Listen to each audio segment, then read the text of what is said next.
നമസ്കാരം, എല്ലാവർക്കും 25 ക്ലബിൻ്റെ അടുത്തൊരു വീഡിയോയിലേക്ക് സ്വാഗതം. അപ്പോൾ ഞാൻ ഒരു ടെക് വീഡിയോ ആയിട്ടാണ്. അപ്പോൾ എൻ്റെ ഈ ഫോൺ എടുത്തിട്ട് ഏകദേശം ഒരു 6 മാസത്തോളമായി. അപ്പോൾ പാട്ട് കേൾക്കാനും മറ്റുമായിട്ട് ഞാൻ ഹെഡ്സെറ്റ് യൂസ് ചെയ്യാറുണ്ടായിരുന്നു. അപ്പോൾ കുറച്ചുനാൾ യൂസ് ചെയ്ത് വന്നപ്പോൾ എൻ്റെ ഒരു ലെഫ്റ്റ് സൈഡ് കുറച്ച് ശബ്ദത്തി കുറവായിട്ട് തോന്നി. അപ്പോൾ ഞാൻ വിചാരിച്ചു ഹെഡ്സെറ്റിൻ്റെ കംപ്ലൈൻ്റ് ആണെന്ന് പറഞ്ഞ് വേറൊരു ഹെഡ്സെറ്റ്, ആമസോണിൽ നിന്ന് വേറൊരു ഹെഡ്സെറ്റ് വാങ്ങിച്ചു. എമ്മയുടെ തന്നെ ഒരു ഹെഡ്സെറ്റ് വാങ്ങിച്ചു. അപ്പോൾ അതിനും ഒരു സൈഡ് കംപ്ലൈൻ്റ് ആയിരുന്നു. അപ്പോൾ എനിക്ക് മനസ്സിലായി ഇത് ഹെഡ്ഫോൺ ജാക്കിൻ്റെ കംപ്ലൈൻ്റ് ആണ്. ഫോൺ എടുത്തിട്ട് 6 മാസത്തോളം ആയോളൂ. വീട്ടിൽ കൊണ്ടുവന്നിട്ട് ഒന്ന് ക്ലീൻ ചെയ്യാമെന്ന് വിചാരിച്ചു. അപ്പോൾ അതാണ് ഞാനിവിടെ പറഞ്ഞുതരാൻ പോകുന്നത്, എങ്ങനെ നമുക്കൊരു ഹെഡ്ഫോൺ ജാക്ക് ക്ലീൻ ചെയ്യാം. അതിനകത്ത് വേണ്ടത് ഒരു ബഡ്സ്, നമ്മുടെ ഇയർബഡ്സ്, നമ്മുടെ ചെവിയിലൊക്കെ യൂസ് ചെയ്യുന്ന ഇയർബഡ്, അതുപോലെ തന്നെ ആൽക്കഹോൾ അല്ലെങ്കിൽ സ്പിരിറ്റ്. ഇത് രണ്ടും ഇല്ലാന്നുണ്ടെങ്കിൽ നമുക്ക് ഈ ഹോം മെയ്ഡൊക്കെ യൂസ് ചെയ്യുന്ന മരുന്നായാലും മതി, വീട്ടിൽ കാണും. അപ്പോൾ ആദ്യം ചെയ്യേണ്ടതെന്ന് പറയുമ്പോൾ ഫോൺ അങ്ങ് സ്വിച്ച് ഓഫ് ചെയ്യുക. ഇത് ചെയ്യുന്നതിന് മുമ്പ് നിങ്ങൾ ഫോൺ ഒന്ന് സ്വിച്ച് ഓഫ് ചെയ്യുക. സ്വിച്ച് ഓഫ് ചെയ്തതിന് ശേഷം നമ്മുടെ ഹെഡ്ഫോൺ ജാക്കിൽ ഈ ബഡ്സ് കയറുന്ന വിധത്തിൽ അതൊന്ന്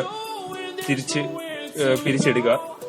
പിരിച്ചെടുത്തതിന് ശേഷം വിനാഗിരി ഒന്നും യൂസ് ചെയ്യരുത്. ഞാൻ പല വീഡിയോസിലും കണ്ടിട്ടുണ്ട് വിനാഗിരിയൊക്കെ ഇട്ട് ഹെഡ്ഫോൺ ജാക്കിലൊക്കെ ഇതുപോലെ ചെയ്യുന്നത്. അതൊരിക്കലും ചെയ്യരുത്. 2-3 തുള്ളി സ്പിരിറ്റ് ഒഴിക്കുക. ഈ ഇയർബഡിൽ 2-3 തുള്ളി സ്പിരിറ്റ് ഒഴിക്കുക. സ്പിരിറ്റ് ഒഴിച്ചതിന് ശേഷം നിങ്ങൾ ആ ഹെഡ്ഫോൺ ജാക്കിൽ ഇതൊന്നിട്ട് കറക്കുക. കുറച്ച് നേരം ഒന്ന് കറക്കുക. ഇതിനകത്ത് ക്ലാവോ അല്ലെങ്കിൽ പൊടിയോ അങ്ങനെ എന്തെങ്കിലും കയറുന്നതിൻ്റെ ഒരു വിഷയമായിരിക്കും. അപ്പോൾ നിങ്ങൾ ഒന്ന് കറക്കുക. കറക്കിയതിന് ശേഷം അതൊന്ന് തിരിച്ച് എടുക്കുക.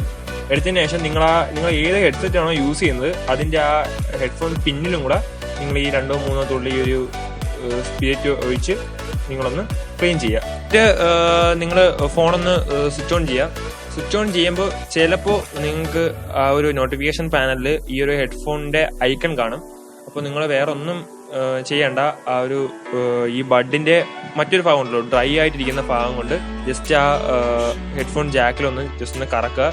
അത് കഴിയുമ്പോൾ അത് ഓട്ടോമാറ്റിക്കായിട്ട് പോകും.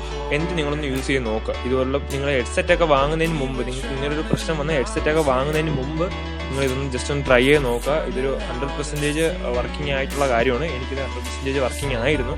അതുകൊണ്ടാണ് ഞാൻ നിങ്ങൾക്കൂടെ സജസ്റ്റ് ചെയ്തത്. അപ്പോൾ ഇന്നത്തെ ഈ വീഡിയോ ഇത്രയേ ഉള്ളൂ. വീഡിയോ ഇഷ്ടപ്പെട്ടെങ്കിൽ നിങ്ങൾ ലൈക്ക് ചെയ്യുക, ഷെയർ ചെയ്യുക, സബ്സ്ക്രൈബ് ചെയ്യുക, അടുത്തുള്ള ബെൽ ബട്ടൺ കൂടെ എനേബിൾ ചെയ്യുക. Thank you.